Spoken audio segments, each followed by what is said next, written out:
Hi Larry, your question about the rights of an artificial intelligence has been the subject of many a science fiction story. The possibility of rights for a species other than human beings is certainly an interesting and thought-provoking concept. You've asked the question as to whether or not an artificial intelligence that is self-aware will also have a soul.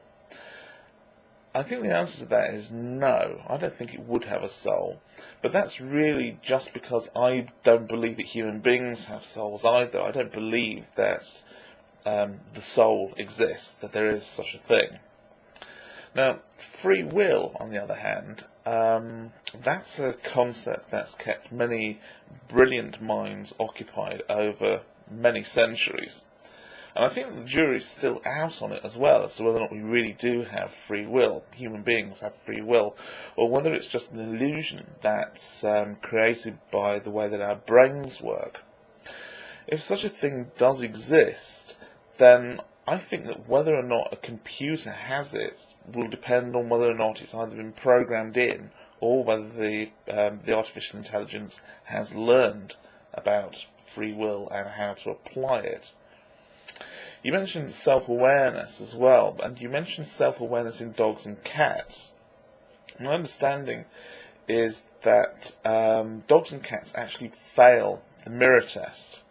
This is a test in which they are presented with their own reflection and studied to see whether or not they recognise it as themselves, ignore it, or consider it to be another animal.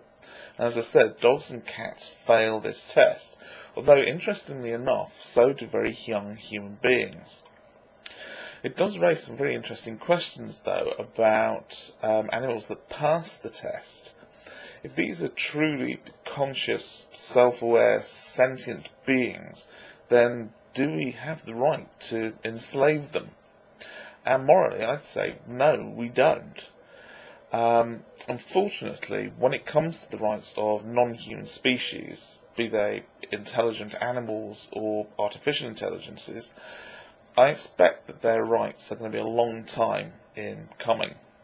If you look at human history, our track record of securing rights for members of our own species hasn't shown that much promise. Securing the rights for others is pretty unlikely.